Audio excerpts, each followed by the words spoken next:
Hi everyone, मैं सभी divine souls का वेलकम करती हूँ मेरे इस यूट्यूब चैनल पर जिसका नाम है ट्विन फ्लेम डीवा।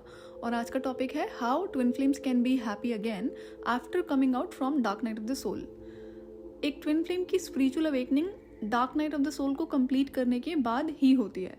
अगर आप एक ट्विन फ्लेम हैं तो dark night of the soul से तो गुजरना ही होता है, जो बहुत लंबे टाइम के लिए भी हो सकती है। जैसे मेरी dark night of the soul शुरू हुई थी 2016 में और एंड हुई है 2020 में, और ये बहुत ही ज़्यादा पेनफुल और डेंजरस थी।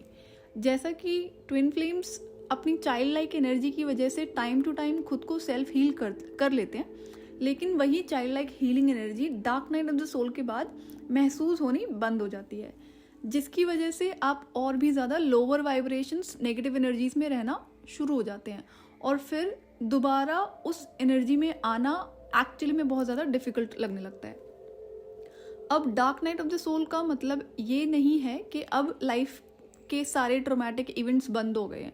नहीं, एक्चुअली में जब dark night of the soul end होती है तब आपकी लाइफ में जो ईविल पर्सनैलिटीज़ कार्मिक्स के रूप में होती हैं, उनके अटैक्स और भी ज़्यादा बढ़ जाते हैं। इससे क्या होता है, आप और भी ज़्यादा लोअर वाइब्रेशंस में जाने लगते हैं। अगेन, खेल ज़्यादातर एनर्जीज़ का है ट्विन फ्लेम जर्नी में। अभी आप ऑलरेडी बहुत ज़्यादा लोअर वाइब्रेशंस में तो होते ही हो, लेकिन एक्सट्रीम नेगेटिव वाइब्रेशंस में आपको और ज़्यादा पुल करने के लिए जो नेगेटिव स्पिरिट्स होती हैं और जो कार्मिक्स होते हैं, अगेन एनर्जी वाली बात है, तो उनको पता होता है कि ये सबसे बेहतरीन टाइम होता है एक ट्विन फ्लेम को और सबसे ज़्यादा डार्केस्ट फेज में ले जाना, डार्केस्ट लोअर वाइब्रेशन में ले जाना। लेकिन ट्विन फ्लेम्स में खुद को हर तरह की नेगेटिव एनर्जी से बाहर निकालने की क्षमता होती है। इसीलिए dark night of the soul के एंड होते ही आप सबसे पहले खुद की इनर हैप्पीनेस को प्रायोरिटी पर रखकर ही दोबारा से हैप्पीनेस की तरफ आगे बढ़ सकते हैं। Twin flames super sensitive souls होती हैं और उनकी एनर्जीज बहुत ही ज़्यादा हीलिंग होती हैं, जिस वजह से वो हर तरह की एनर्जी से बहुत ही जल्दी इफेक्ट हो जाते हैं, और जिसका सीधा असर उनकी mental, emotional and physical health पर पड़ता है। और चाइल्डहुड से ही बहुत कुछ ट्रोमैटिक नेगेटिव इवेंट्स एक्सपीरियंस कर रहे होते हैं ट्विन फ्लेम्स। चाइल्डहुड में तो ये क्रिएटिव होने की वजह से जब भी एनर्जी से इफेक्ट होते हैं वो खुद को सेल्फ हील कर ही लेते हैं क्रिएटिव होने की वजह से, और क्योंकि उनका इनर चाइल्ड बहुत ज़्यादा एक्टिव होता है। और ये एक कॉन्टिन्यूस प्रोसेस होता है जो चलता ही रहता है। लेकिन जैसे जैसे वो dark night of the soul को एक्सपीरियंस करने लगते हैं, वैसे वैसे ही उनकी क्रिएटिविटी में भी स्टॉप लगने लगता है। Dark night of the soul exactly एक वॉर, युद्ध की तरह होती है, जिसमें आपकी सोल और एनर्जी बॉडी पूरी तरह से और बुरी तरह से घायल हो जाती है, इंजर्ड हो जाती है। अब एक इंसान अगर घायल है तब उसे खाना खाने में भी शायद दूसरे लोगों की हेल्प लेनी पड़ती होगी, और उस वक्त कोई भी इंसान, किसी भी तरह का इंसान खेलने कूदने, क्रिएटिव चीज़ों को प्रैक्टिस करने की सोच भी नहीं सकता है। और जैसे ही क्रिएटिविटी पर स्टॉप लगने लगता है, वैसे ही बहुत ज़्यादा लोअर वाइब्रेशंस में जाने लगते हैं ट्विन फ्लेम्स। इससे पहले तक क्रिएटिव चीज़ों में इन्वॉल्व रहने की वजह से जो आपकी सेल्फ हीलिंग अपने आप ही हो जाती थी, वो अब नहीं हो पाती है। और क्रिएटिविटी जैसे ही बंद हो जाती है, वैसे ही सेक्रल चक्रा में ब्लॉकेजेस भी लगने शुरू हो जाते हैं। इसलिए सेक्रल चक्रा को एक्टिवेट करने का सबसे अच्छा और इजी रास्ता होता है अपनी क्रिएटिविटी में ज़्यादा से ज़्यादा इन्वॉल्व रहना। क्रिएटिव चीज़ों को प्रैक्टिस करने से आप एफर्टलेसली अपने सेक्रल चक्रा को हील कर लेते हैं, जिसके लिए आपको किसी मेडिटेशन या फिर किसी और तरह की स्पिरिचुअल प्रैक्टिसेस की ज़रूरत नहीं पड़ती है। और सेक्रल चक्रा अगेन बहुत इंपॉर्टेंट होता है।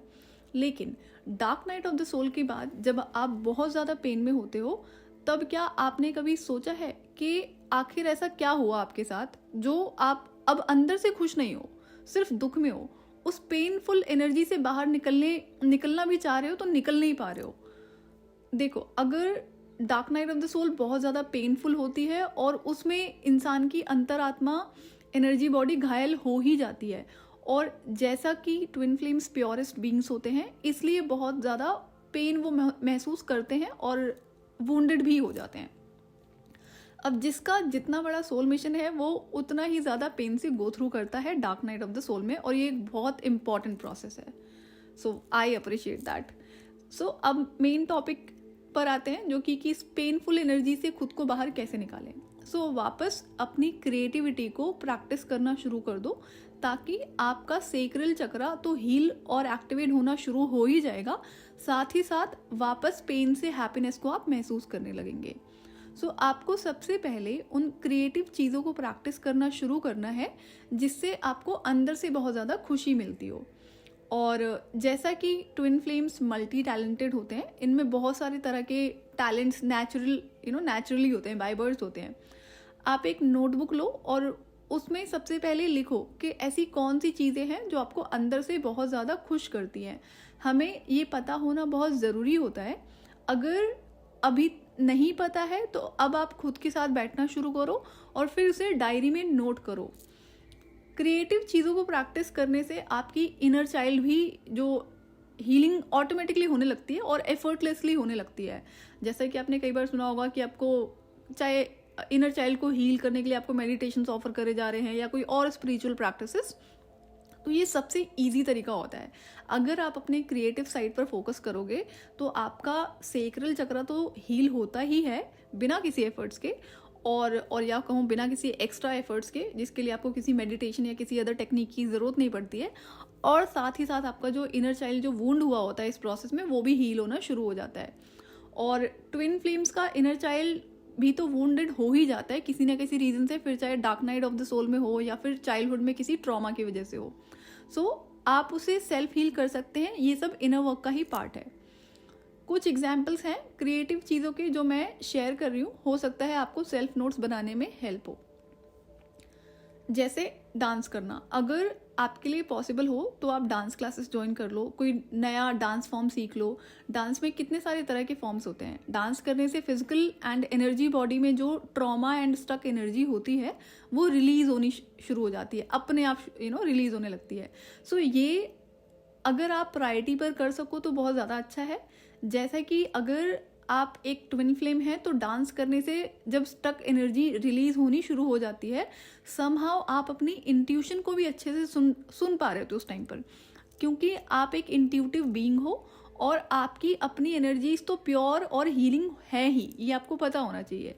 और ये तो ट्रॉमा, पेन और बहुत सारे नेगेटिव इवेंट्स एंड रीजंस की वजह से आप में नेगेटिव एनर्जीज रहने लगती हैं। और dark night of the soul तो होती ही सिर्फ एक्सट्रीम पेन से गो थ्रू कराने के लिए।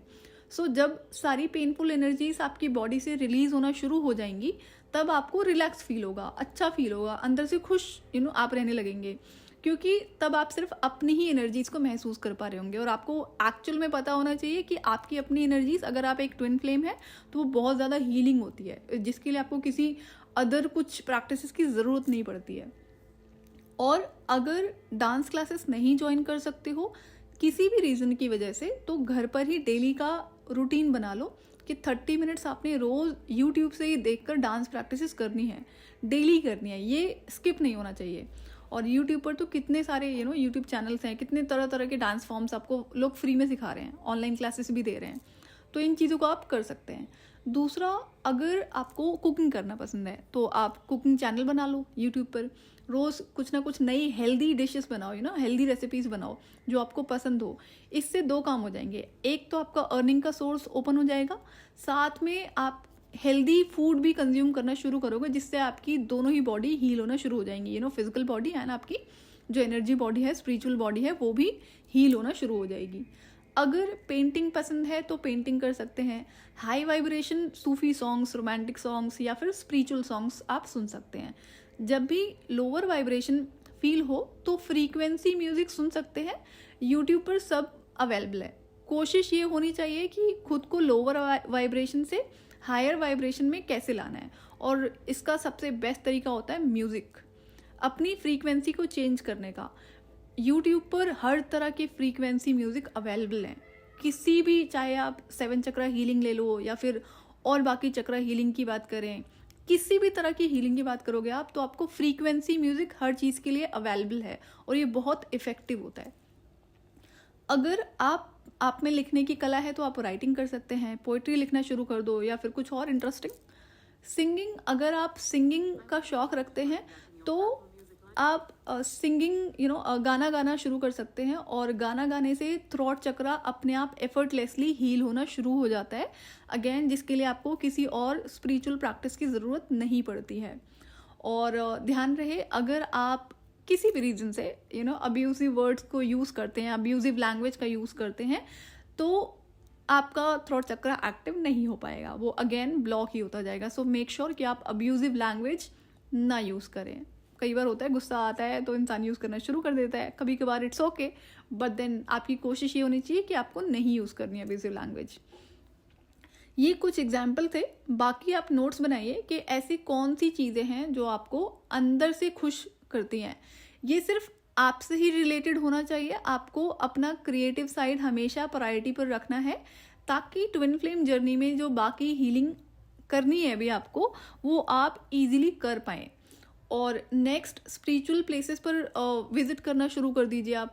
मंथ में एटलीस्ट एक बार आपके जो घर के आसपास हो, टेम्पल विजिट ज़रूर करना है। जो भी आप जिस भी रिलीजन से बिलोंग करते हैं, उनसे रिलेटेड स्पिरिचुअल प्लेसेस को आप विजिट कर सकते हैं। वहाँ से भी आपकी वाइब्रेशंस में चेंजेस आने शुरू हो जाते हैं। और ऐसी बहुत सारी हैबिट्स हैं जो आपको पहले पता होनी चाहिए कि अगर आप कभी भी लोअर वाइब्रेशन में फिर से स्टक हो जाते हो, तो आप खुद को वहाँ से कैसे निकाल सकते हो। जो स्ट्रीट एनिमल्स हैं उनके साथ टाइम स्पेंड कर सकते हैं आप, उन्हें फीड कर सकते हैं। इन सभी प्रैक्टिसेस से वाइब्रेशंस में तो चेंज आता ही है, लेकिन अगर आप उन्हें फीड करते हो तो आप उनको कहीं ना कहीं अपना एक पॉजिटिव कर्मा क्रिएट कर रहे हो। और अगेन वाइब्रेशंस में तो चेंजेस आने ही लगता है। एंड मेरा तो ये भाई, अगर इनर चाइल्ड हीलिंग करनी है तो आप एनिमल्स के साथ में खेल लो, बड़े आसानी से हो जाती है। कोई फेवरेट स्पोर्ट हो तो उसको आप प्रैक्टिस कर सकते हो। मे बी चाइल्डहुड में आपके कोई फेवरेट गेम्स होती है, उसको आप खेलते थे, तो वो आप दोबारा से प्रैक्टिस में ला सकते हो। ज़्यादातर लोग इसलिए भी पेन में रहने लगते हैं क्योंकि जैसे जैसे वो एज वाइज ग्रो करने लगते हैं, वैसे वैसे ही वो अपनी क्रिएटिव प्रैक्टिसेस को भी कम करने लगते हैं। ऑलमोस्ट मैंने देखा है कि नील हो जाती हैं। अब इस पूरे प्रोसेस में जब आप अपनी वाइब्रेशंस को हाई करने की कोशिश करना शुरू करोगे, तो प्लीज़ ध्यान रहे, इसमें कोई दूसरा इंसान इसका रीज़न नहीं होना चाहिए। इसका मतलब है ये सिर्फ आपसे जुड़ी होनी चाहिए। जितनी भी प्रैक्टिसेस आप करेंगे क्रिएटिव चीज़ों की, वो सिर्फ आपकी इंडिविजुअलिटी से बिलोंग करती है, दूसरे इंसान का उसमें कोई इन्वॉल्वमेंट ना हो। सो इससे क्या होगा कि जब भी आप अकेले होंगे लाइफ में, तो आपको पता होगा कि आपको किसी दूसरे इंसान की ज़रूरत नहीं है, आप खुद के साथ खुश रह सकते हैं बड़ी आसानी से। क्योंकि अगर कोई ये सोचता है कि दूसरे इंसान से बात करना ही अंदर से खुश करता है, तो आपको अब तक पता होना चाहिए कि ये एक को डिपेंडेंसी इशू है और आप ट्विन फ्लेम है। सो फॉर श्योर डिवाइन इसको एंड कराने में कोई कसर नहीं छोड़ेंगे। मतलब मेरे साथ तो हुआ है, तो मैं इसलिए बता रही हूँ। और फिजिकल बॉडी का भी साथ साथ पूरा ध्यान रखना है। हेल्दी ईटिंग हैबिट्स भी वाइब्रेशंस रेज करने में बहुत ज़्यादा हेल्प करती हैं। और सेल्फ लव करना बहुत ज़रूरी है। और अपनी बॉडी सोल से सबसे पहले प्यार ही सेल्फ लव है। जब हम किसी से प्यार करते हैं तो हम उसका बहुत ज़्यादा ध्यान रखते हैं ना, तो इसीलिए प्लीज़ अपनी mental, emotional, physical and spiritual health को प्रायोरिटी पर रखना शुरू कीजिए, ताकि जो फर्दर इनर वर्क का पार्ट है वो आप कर पाएंगे। अगर क्योंकि ये बेसिक स्टेप है, पहला स्टेप है। अगर आप इसको नहीं कर रहे हो तो आप कुछ नहीं कर पाओगे ट्विन फ्लेम के इनर वर्क में। फिजिकल बॉडी का ध्यान रखना एक सॉलिड बेस की तरह होता है, जिसे आप स्ट्रॉन्ग बनाने के बाद ही अपना इनर वर्क एक्चुअल में ढंग से कर पाओगे। अदरवाइज जितनी मर्जी कोशिश कर लो आप, बीच बीच में वो ब्रेक होता रहेगा, गैप आता रहेगा, और ये कोई प्रैक्टिस नहीं होती है। हाँ, बीच में चैलेंजेस ज़रूर आते हैं कि जब भी आप प्रैक्टिस करना शुरू करते हो इनर वर्क के लिए, तो वो रुकती है बीच बीच में, बहुत सारे रीजंस की वजह से। लेकिन जब आप इसको मास्टरी कर लेते हो, देन उसके बाद आप बाकी के जो प्रोसेस है इनर वर्क का, वो आप बहुत स्पीड से कर पाते हो। अगर आप अकेले हैं अपनी लाइफ में, तो कई सारे स्पिरिचुअल ग्रुप्स हैं, उन्हें ज्वाइन कर सकते हैं, जैसे इस्कॉन टेम्पल है, और ऐसे और भी बहुत सारे ग्रुप्स हैं। लेकिन प्लीज़ ध्यान रखना, अगर आप ऐसा कोई ग्रुप ज्वाइन करते हो तो आप वहाँ अपनी ट्विन फ्लेम जर्नी के बारे में किसी से कुछ भी ना शेयर करें, और कुछ कहने बताने से पहले लोगों को भी वहाँ पर ऑब्जर्व करना ज़्यादा शुरू करें आप। इससे आपको बहुत कुछ नया सीखने को मिलेगा। और सबसे इम्पॉर्टेंट बात, अगर आप इस्कॉन ज्वाइन करते हैं तो आप मंत्रा चैंटिंग प्रैक्टिसेस करने लगते हैं। और हरे कृष्णा महामंत्रा जो मंत्र है वो पर्सनल मैं आपको एक्सपीरियंस से बता रही हूँ कि ब्लैक मैजिक से प्रोटेक्ट करता है और इविल स्पिरिट्स के अटैक से भी आपको प्रोटेक्ट करता है, लेकिन अगर आप उसे डेली प्रैक्टिस करते हैं तभी। ऐसा नहीं है आज करा फिर छोड़ दिया 10 दिन के बाद करा तो वो काम नहीं आएगा, ठीक है। और ये मतलब मैंने अपने पर्सनल एक्सपीरियंस से बताया, बहुत सारे गाइडेंस थी जब भी मैं इसको मतलब ब्रेक लग जाता था ना कि मैं खुद से रोकती थी, तो उस टाइम मुझे ड्रीम के थ्रू गाइडेंस मिलती थी कि ये नहीं रुकना है, क्योंकि उस टाइम पे ना इविल स्पिरिट्स के अटैक चाइल्डहुड से बहुत ज़्यादा हो रहे थे, और जो कि मेरी स्पिरिचुअल अवेकनिंग के बाद बहुत ज़्यादा और बढ़ गया था। तो इसलिए भी कान्हा के थ्रू मुझे ये गाइडेंस दी गई कि मंत्रा चैंटिंग अगर मैं कंटिन्यू करूँगी तब मैं अपना फर्दर चीज़ें कर पाऊँगी, और वही मैंने किया। सो ये एक बहुत ब्लेसिंग की तरह है इस्कॉन में कि आपको मंत्रा चैंटिंग प्रैक्टिस डे 1 से कराने लगते हैं वो। सो मंत्रा चैंटिंग से बॉडी को प्रोटेक्शन तो मिलती ही है, नेगेटिव फोर्सेस से, और नेगेटिव फोर्सेस से भी आपको प्रोटेक्शन मिलती है और आपका ऑरा भी स्ट्रांग होने लगता है। आप अपनी लाइफ में डेली कोशिश कीजिए कि आप सनलाइट एंड मूनलाइट में कुछ टाइम ज़रूर स्पेंड करें, चाहे 20 मिनट ही स्पेंड करें, लेकिन आपको ज़रूर करना है। ये दोनों एनर्जीज़ की हीलिंग आपके लिए बहुत ज़्यादा इंपॉर्टेंट होती है, और अगर आप सनलाइट एंड मूनलाइट में थोड़ा थोड़ा टाइम स्पेंड करेंगे तो समहाउ यिन यांग की एनर्जी को आप ऑलरेडी हील कर रहे हैं, ध्यान रहे। अगेन किसी मेडिटेशन की ज़रूरत नहीं पड़ेगी।